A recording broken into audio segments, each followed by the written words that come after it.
Futures and options on futures trading involve substantial risk and is not a suitable investment for all types of investors. Past results are not necessarily indicative of future results. When I use the word I in this video, it refers to what I teach in my charting course or what I author in my twice daily oral and written updates. Prices shown on charts and quote boards are in real time and take into account all known activity up to this point in time.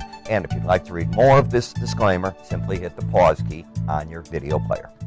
Good day, all. Ira Epstein of Linn & Associates with your metals market report, and this is for Monday, the 14th of January, 2019. The time right now, well, we're just around, I'll say 2:30. We'll get to the times here in a minute.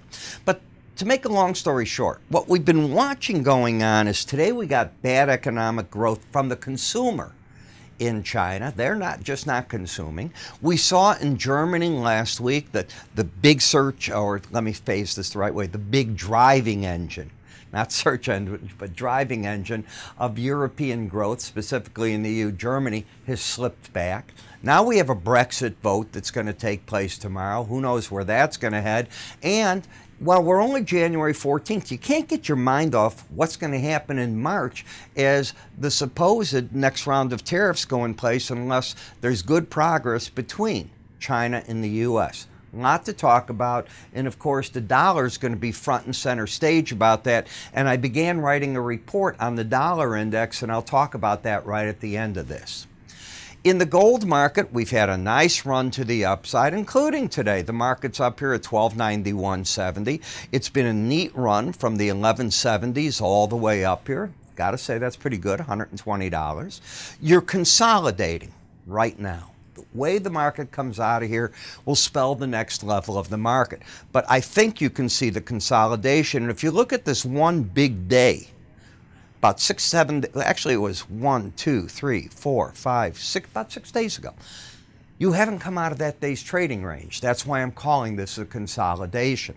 In terms of the pattern, I can make an argument that I've got lower highs and higher lows. You're narrowing in just like that at this point.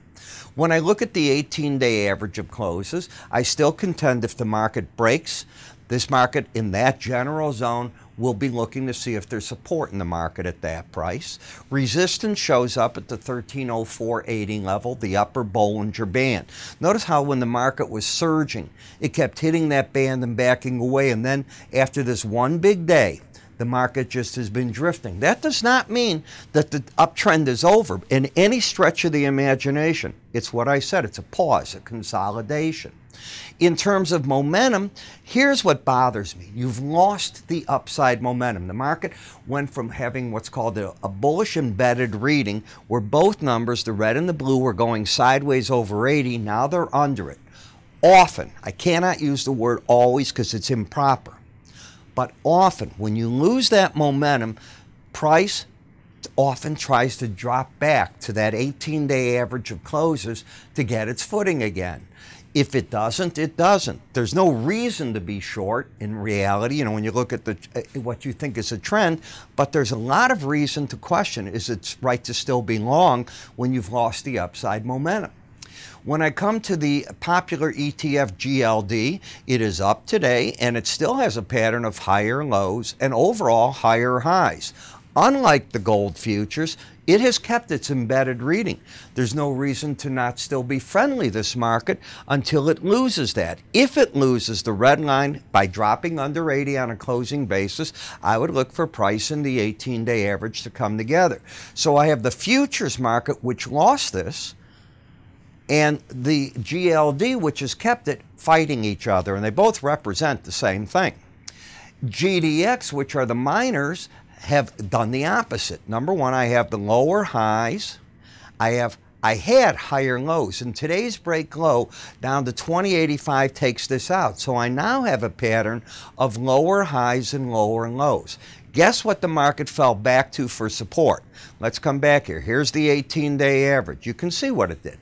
Fell back. It's looking to see what next.